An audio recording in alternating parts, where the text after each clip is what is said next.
मेरे सभी प्रिय छात्रों को नमस्कार। आप सभी का YouTube चैनल डिजिटल पुस्तक में हार्दिक स्वागत है। आज हम इस वीडियो में पढ़ेंगे अपनी प्रश्नावली 3.2 के सवाल। एक एक करके इन सभी सवालों को हम हल करेंगे। उससे पहले मैं आप सभी को बता देना चाहता हूं कि हम सम संख्या और विषम संख्या की पहचान कैसे करेंगे।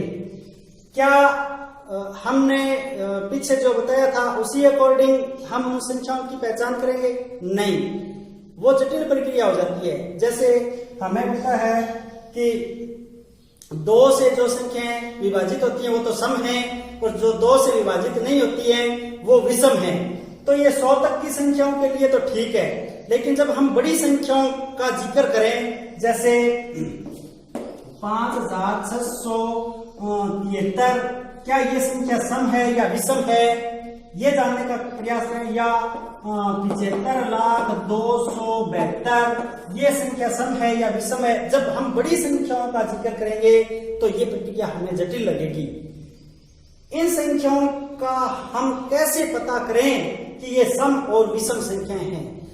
इन संख्याओं का ये पता करने के लिए आपको मैं एक छोटा सा तरीका बताता हूं, छोटी सी ट्रिक है। देखिए, जो ये बड़ी संख्या है उनके इकाई का जो अंक है वो अगर 0, 2, 4, 6, 8 है तब तो वो सम संख्या है। कौन सी संख्या है? सम संख्या। और अगर ये इकाई का अंक 1, 3, 5, 7, 9 है तो ये संख्याएं क्या होंगी? विषम संख्याएं होंगी। तो इस तरह से हम इनकी पहचान आसानी से बिना 2 का भाग दिए कर सकते हैं। देखिए, यहाँ 3 आ रही है तो ये कौन सी संख्या है? विषम। तो यहाँ इकाई का अंक क्या आ रहा है? 2, तो ये संख्या कौन सी भी? सम संख्या। तो इन संख्याओं की पहचान हम आसानी से इस तरह से कर सकते हैं। अब हम चलते हैं प्रश्नावली 3.2 है उसका पहला सवाल हल करते हैं। पहला सवाल दिया गया है, देखिए बुक में आपके पास सभी के पास बुक होंगी, और बुक में देखिए आप 3.2 का पहला सवाल लिखा है, बताइए कि किन्हीं 2 संख्याओं का योग सम होता है या विषम होता है यदि वे दोनों संख्याएं विषम संख्याएं हो और दूसरे पार्ट में सम संख्याएं हो। तो देखिए, हमें 2 संख्याओं के योग को बताना है। अगर वो दोनों संख्याएं विषम संख्याएं, जैसे विषम संख्या 7 और विषम संख्या 5, इनका योग करके बताना है। तो योग करेंगे तो क्या आएगा? 12। 2 विषम संख्याओं का योग 12 आ रहा है, जो क्या है? एक सम संख्या है। इसी तरह से हम और संख्या का भी करके देखते हैं, जैसे 3 और 5 का, दोनों ही विषम संख्या है, इनका योग करते हैं तो क्या आता है हमें? 8, जो सम संख्या है। इस तरह से जितनी भी विषम संख्याओं का हम योग करेंगे तो उनका योग एक क्या आएगी? सम संख्या, एक सम संख्या आएगी। ये सभी पर लागू है, सभी विषम संख्याओं पर लागू है कि अगर हम 2 विषम संख्याओं का योग करेंगे तो एक सम संख्या आएगी। इसी तरह से हम करते हैं 2 सम संख्याओं का योग। 2 सम संख्याओं का योग करते हैं तो योगफल हमें कैसा प्राप्त होता है? 2 सम संख्या देखिए, आप 2 और 4 लीजिए, दोनों का योग कितना आ रहा है? 6। इसी तरह से आप 8 और 12, तो दोनों का योग क्या आ रहा है? 20। इसी तरह से आप कोई और संख्या ले लें, 14 और 16, तो योग क्या आ रहा है? 30। तो 2 सम संख्याओं का योग हमेशा ही एक सम संख्या हमें प्राप्त हो रही है। पहले सवाल का पहला जो ऑप्शन है, विषम संख्याओं का हम अगर योग करते हैं तो हमें सम संख्या प्राप्त होती है, और हम सम संख्याओं का योग प्राप्त करते हैं तो भी हमें सम संख्या प्राप्त होती है। लेकिन ध्यान रखने वाली बात यहाँ ये है कि अगर एक संख्या विषम हो और एक सम हो तो योग विषम आएगा। एक अगर सम हो और एक विषम हो तो योग क्या आएगा? विषम आएगा। तो इस तरह से हम लिख सकते हैं, सम संख्या प्लस सम संख्या बराबर सम संख्या। विषम संख्या प्लस विषम संख्या, केवल 2 ही संख्या है यहाँ, ध्यान रखना है, तो भी योग क्या आ रहा है? सम। लेकिन एक संख्या है वो तो है सम, एक संख्या है वो है विषम, तो योग क्या आएगा? विषम आएगा। ये बात हमें यहां से सीखनी है। चलिए दूसरा सवाल लेते हैं। प्रश्नावली 3.2 का दूसरा सवाल है, बताइए कि निम्नलिखित में से कौन सा कथन सत्य और असत्य है। इस सवाल में कई कथन दे रखे हैं और वो कथन ये बताना है कि सही है या गलत है। पहला कथन है 3 विषम संख्याओं का योग सम होता है। तो 3 विषम संख्याओं का योग हम करके देख लेते हैं एक बार अपने अनुमान से। जैसे 3, 5 और 7 ये तीनों ही विषम संख्याएं हैं, इनका हम योग करके देखते हैं। तो 7 और 5 12 और 3 15, तो क्या आया? विषम। और कथन क्या कह रहा है कि 3 विषम संख्याओं का योग सम आता है। क्या यह कथन सत्य है? नहीं, यह कथन क्या है? असत्य है। इसी तरह से अगला कथन है 2 विषम संख्या और एक सम संख्या का योग सम होता है। बिल्कुल, 2 विषम संख्याओं का और एक सम संख्या का योग सम संख्या होता है। देखिए 2 विषम संख्याओं का योग करेंगे तो एक सम आएगा, और उसका हम एक सम संख्या से योग करेंगे तो हमें भी सम संख्या प्राप्त होगी। तो ये कथन है जो दूसरा है वो बिल्कुल सत्य है। तीसरा कथन है 3 विषम संख्याओं का गुणनफल विषम होता है। देखिए 3 विषम संख्या लेते हैं और तीनों का गुणनफल करते हैं। 3 विषम संख्या यहाँ 3, 5 और 7 यही ले लेते हैं हम। 7 को 5 से गुणा करते हैं तो 35, और 35 को 3 से गुणा करते हैं तो 105। तो ये कैसी संख्या प्राप्त हुई? ये विषम संख्या प्राप्त हुई। तो 3 विषम संख्याओं का गुणनफल विषम होता है, ये बात तो हमें सत्य लगती है। इसका मतलब ये कथन क्या है? सत्य है। कई और विषम संख्याओं का हम गुणनफल करके ऐसा हम कर सकते हैं। देखिए आगे है, यदि किसी सम संख्या को 2 से भाग दिया जाए तो भागफल सदैव विषम संख्या होता है। यह कथन असत्य है। कोई भी संख्या है उसको हम 2 से भाग देंगे और भागफल हमें प्राप्त होगा, वो विषम संख्या प्राप्त कभी भी नहीं होगी, सम संख्या ही प्राप्त होगी। सभी अभाज्य संख्याएं विषम हैं, यह भी गलत बात है। यहाँ अभाज्य संख्याएं लिखी है, यहाँ बोर्ड के ऊपर आप देख रहे हैं, ये मैंने मिटाया नहीं है अभाज्य संख्या। क्यों? क्योंकि इस प्रश्नावली में बहुत सारे सवाल इससे रिलेटेड हैं। इसमें लिखा है कि सभी अभाज्य संख्याएं विषम संख्याएं। ये सारी संख्याएं तो विषम हैं, लेकिन ये जो 2 एक ऐसी संख्या है जो विषम संख्या नहीं है, तो सभी अभाज्य संख्याओं पर यह शर्त लागू नहीं होती है। तो इसका मतलब क्या हुआ? इसका मतलब यह हुआ कि सभी अभाज्य संख्याएं विषम हैं। यह कथन गलत है, क्योंकि 2 एक ऐसी संख्या है जो सम संख्या है। अभाज्य संख्याओं के कोई गुणनखंड नहीं होते, ये कथन भी गलत है। अभाज्य संख्याओं के भी गुणनखंड होते हैं। जैसे यहाँ 3 है तो 3 का गुणनखंड 1 और 3 हुआ। स्वयं संख्या और एक गुणनखंड होता ही है। तो ऐसी कोई भी संख्या नहीं है जिसके गुणनखंड नहीं है। और 2 अभाज्य संख्याओं का योग सदैव सम संख्या होती है, ये कोई जरूरी नहीं है। ये अभाज्य संख्या है, इनका योग सम संख्या योग, ये कोई जरूरी बात है नहीं। क्यों? क्योंकि 2 के साथ किसी और संख्या को हम जोड़ेंगे तो विषम संख्या भी आ सकती है। 2 को 61 के साथ जोड़ते हैं तो 63 हो जाता है, और दोनों अभाज्य संख्या हैं, तो ये शर्त इसमें लागू नहीं होती है। केवल 2 ही एक सम अभाज्य संख्या है। हाँ, मात्र 1-2 ऐसी संख्या है जो सम भी है और अभाज्य है, और बाकी कोई भी सम संख्या अभाज्य संख्या नहीं है। केवल एकमात्र ऐसी संख्या है 2 जो सम भी है और अभाज्य है। ये कथन सही है। सभी सम संख्या भाज्य संख्या नहीं, गलत। 2 सम संख्याओं का गुणनफल सदैव सम होता है, यह सत्य है। 2 सम संख्याओं का गुणनफल भी सम ही होगा। इसके बाद में ये तो दूसरा सवाल था। तीसरा सवाल अपना लेकर के आते हैं। तीसरा सवाल ये है कि संख्या 13 और 31, संख्या 13 और 31 अभाज्य संख्याएं हैं। इन दोनों संख्याओं में 2 अंक 1 और 3 है। इन दोनों संख्याओं में 2 अंक हैं, 1 और 3। तो 100 तक की संख्याओं में ऐसे अन्य सभी युग्म ज्ञात कीजिए। ऐसे युग्म हमें ज्ञात करने हैं कि 2 संख्याएं हो और वो दोनों ही क्या हो? अभाज्य, और उनमें 2 अंक हो, जैसे 1, 3 या कोई भी हो। तो हम यहाँ से शुरू करते हैं, यहाँ तक तो 2 डिजिट्स की है ही नहीं। आगे आता है 11, तो 11 में 2 संख्याएं हैं 1, 1, तो ऐसी और कोई संख्या नहीं है। 13 का हमने बताई दिया। 13 के बाद में 31 आता है, तो इसका हो गया 17। 17 के बाद में आगे संख्या 17, 17 का विपरीत क्या है 71 है ना। तो ऐसा एक युग्म ये हो गया। इसके बाद में आता है 19, 19 का 91, 91 नहीं है। फिर 23, 23 का 32 नहीं है। फिर 29, 29 का 92 नहीं है। फिर 37, 37 का देखिए 73 है। और ये दूसरा युग्म हो गया। और जो दोनों क्या है विषम अभाज्य संख्या और 3 और 7 दो ही अंक हैं। इसके बाद में 41 का 14 नहीं, इसका 34 नहीं, इसका 74 नहीं, इसका 35 नहीं, इसका 95 नहीं, इसका ही नहीं 16, इसका भी नहीं, इसका आएगा 79 का 97। तीसरा युग्म ऐसा है 79 और 97। ये युग्म ऐसे हैं 100 तक की संख्याओं में जिनमें दो ही अंक हैं और दोनों ही समान हैं और ये एक दूसरे को विपरीत करके लिखा गया है और ये अभाज्य संख्याओं के जोड़े हैं। अब अगला सवाल है चौथा, 20 से छोटी सभी अभाज्य और भाज्य संख्याओं को अलग अलग लिखिए। तो देखिए ऊपर हमने अभाज्य संख्या सारी लिख रखी है और हमें लिखनी है 20 से छोटी। अब ये आगे तो 20 से बड़ी है और ये 20 से छोटी।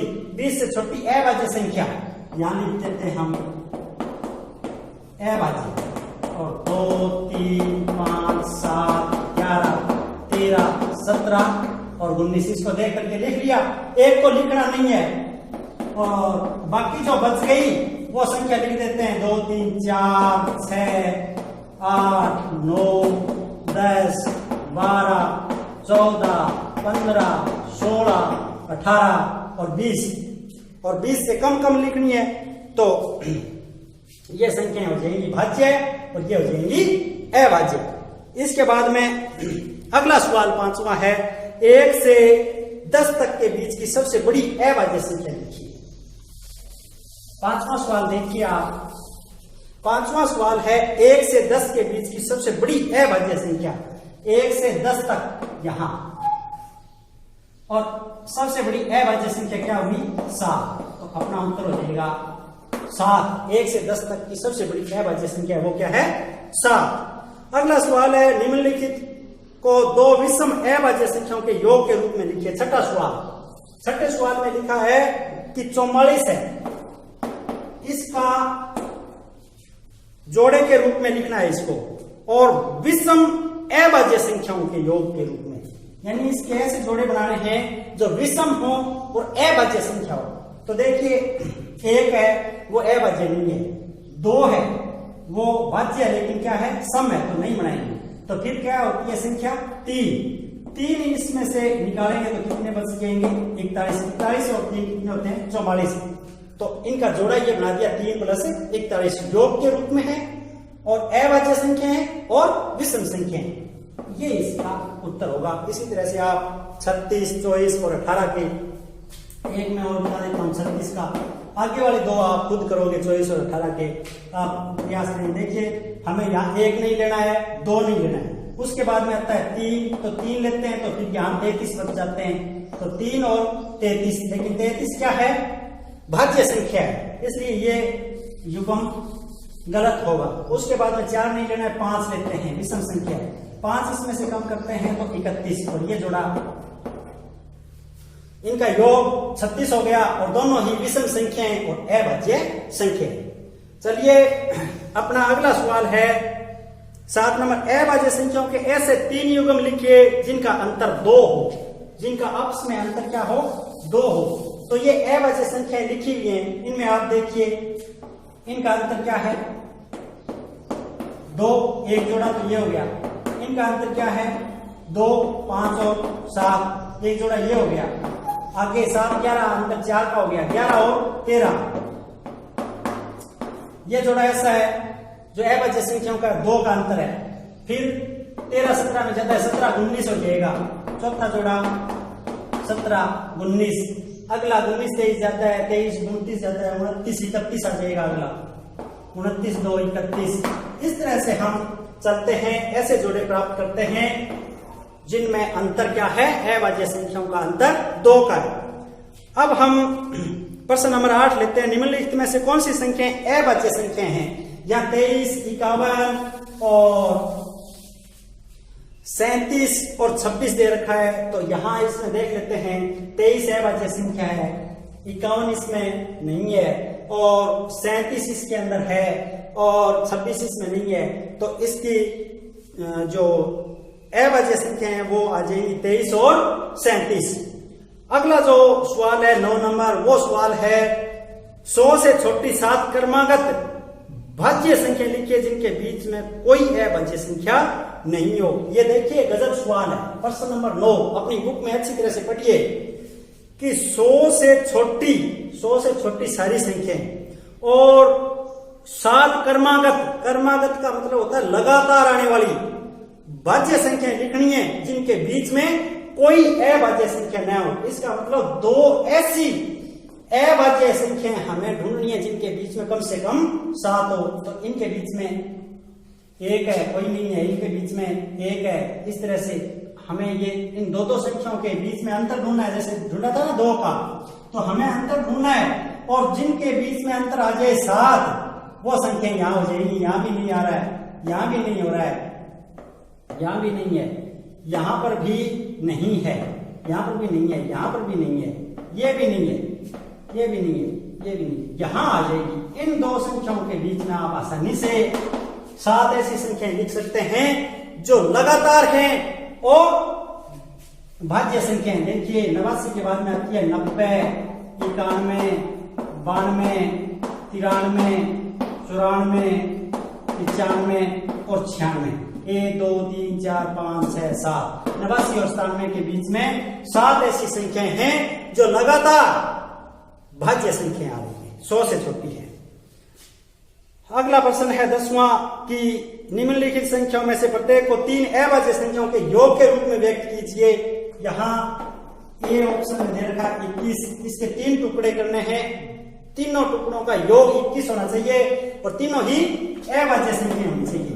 तो 1 तो आएगा नहीं, इसके बाद में आता है 2, और क्या सम विषम तो कुछ दिया नहीं है ना, तो 2 प्लस में 3 5 प्लस में कितने हो जाएंगे 16, तो ये 16 यहां क्या है भाज्य, ये नहीं होगा।